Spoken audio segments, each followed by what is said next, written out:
As always, the wrestling world never sleeps. So join us now as Wrestlelamia looks at your latest wrestling news and rumors, including Jon Moxley pulling out of All Out, and who's replacing him, the WWE's bizarre take on the Wednesday Night War, AEW's response, a new threat to the WWE, Ring of Honor getting a big boost, Braun Strowman pitching a ridiculous idea, and the return of Ken Shamrock.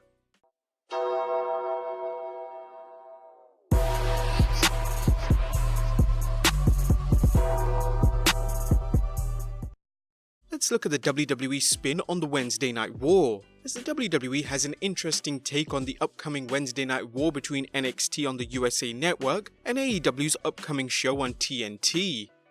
Recently, Deadspin reported on the new war between the WWE and AEW after the WWE announced NXT's switch to the USA Network.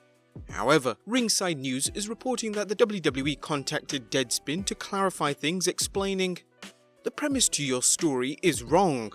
NXT has been on Wednesday night since 2015, as I'm sure you know. It isn't called counter-programming if you continue to air a series on the same day/time as it has been on for nearly 5 years. Perhaps you'll ask AEW about counter-programming NXT. Perhaps the WWE is taking a page out of George Orwell's Ministry of Truth, following the idea of double speak, defined as doublethink means the power of holding two contradictory beliefs in one's mind simultaneously and accepting both of them."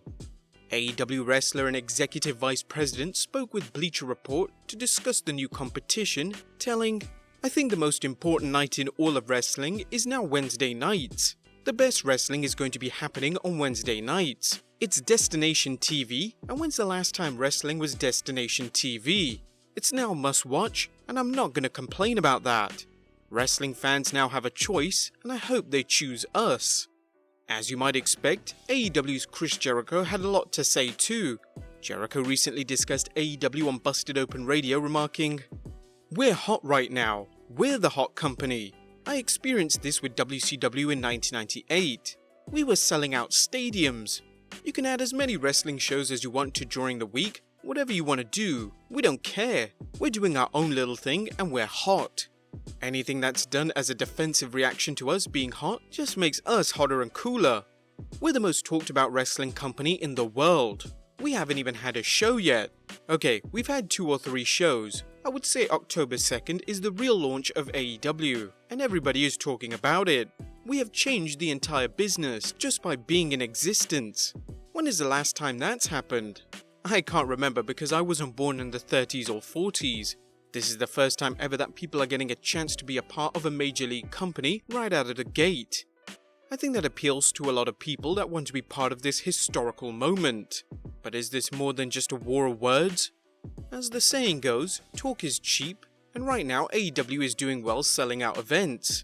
However, the WWE recently scored a win at the box office, according to Pro Sport Extra's Brad Shepard.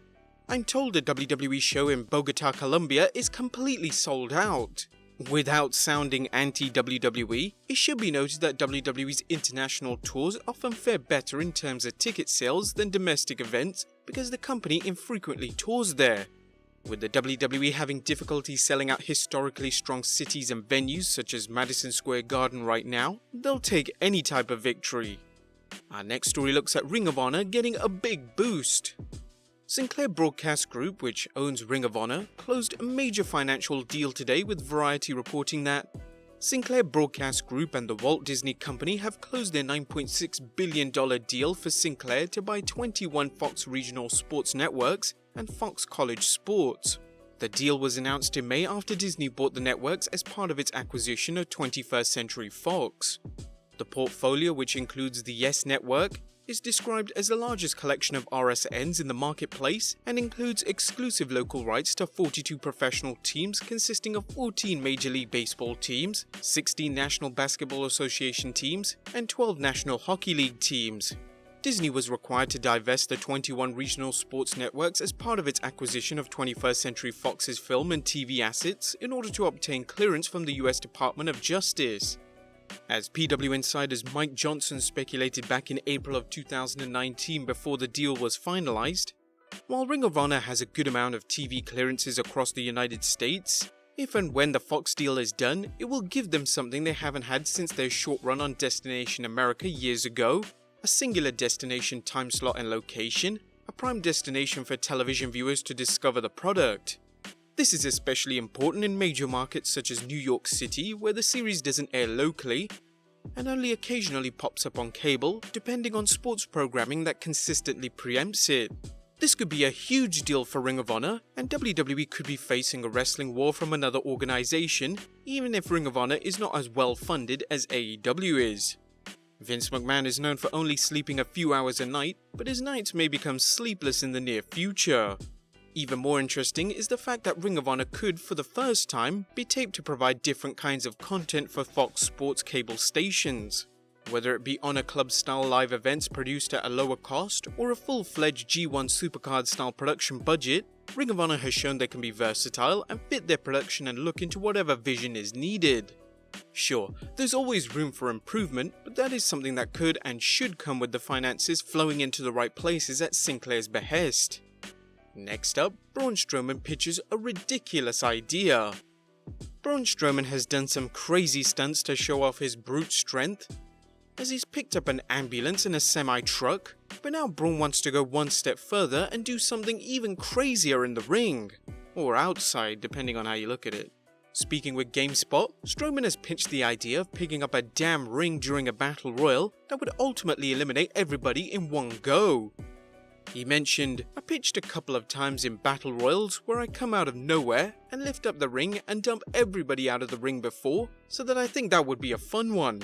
I don't think there's much left to flip unless I ripped a whole roof off a stadium or something like that. I think I've destroyed about everything they've put in front of me. And Lord knows I'm glad I don't have to pay for all that stuff that I break. What do you think of the idea? Is it stupid, crazy, or genius? Let us know in the comments down below." Our next story looks at Ken Shamrock returning to pro wrestling. During the mid-90s, UFC was a small and relatively unheard of promotion, but it was still a big deal when MMA fighters such as Dan Severn made their way over to the wrestling world. While Severn, who was a former UFC champion and NWA World Heavyweight Champion, came into the WWF in 1997 as a big deal, as he was built like an early version of Brock Lesnar, being the main reason why D'Lo Brown wore a chest protector to his matches. Well, it was more of an advantage for him, as his signature frog splash would be all the more devastating. He would never reach the heights quite like his UFC foe, Ken Shamrock. Shamrock would enter the WWF as the world's most dangerous man, making his debut at WrestleMania 13 as a special guest referee, and would have a memorable run as Intercontinental Champion and 1998's King of the Ring winner. Shamrock could also win the NWA World Heavyweight belt in TNA, but return to UFC. Shamrock has always been open to a return to WWE, but for reasons we outlined in the video in the top right corner, WWE just simply won't bring him back. However, for the first time since 2004, Shamrock is stepping back into a wrestling ring and returning to Impact Wrestling to feud with Moose. This is after Shamrock called him a wannabe Terry Crews on Twitter after Moose trashed MMA, saying, "MMA is trash, I'm more of a boxing guy. Boxers are real athletes." It'll be interesting to see Shamrock's return to the ring, as he's now 55 years old. He's still in great shape though. Would you want to see him back in WWE? Is he too old for the game? And our main story looks at Jon Moxley being pulled out of All Out. All Elite Wrestling just suffered a major blow to its upcoming pay-per-view All Out with the loss of one of its top stars. If you caught our previous news video, you know that Jon Moxley has been dealing with some sort of an elbow injury. Today, Moxley took to Twitter to reveal, "I'm absolutely gutted to have to deliver this news, but I'd rather it come directly from me. In a nightmare scenario, a serious case of MRSA has returned in my elbow. The timing couldn't be worse. In these circumstances, I'm forced to pull out of the fight on 31st August versus Omega at All Out."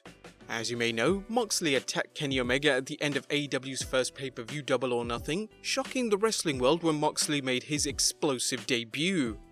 PW Insider's Mike Johnson noted, "We are told Moxley is extremely upset about the situation, especially given all the time he has lost while under contract to WWE after a staph infection developed post-elbow, after Moxley, while wrestling for WWE as Dean Ambrose, was injured in December 2017.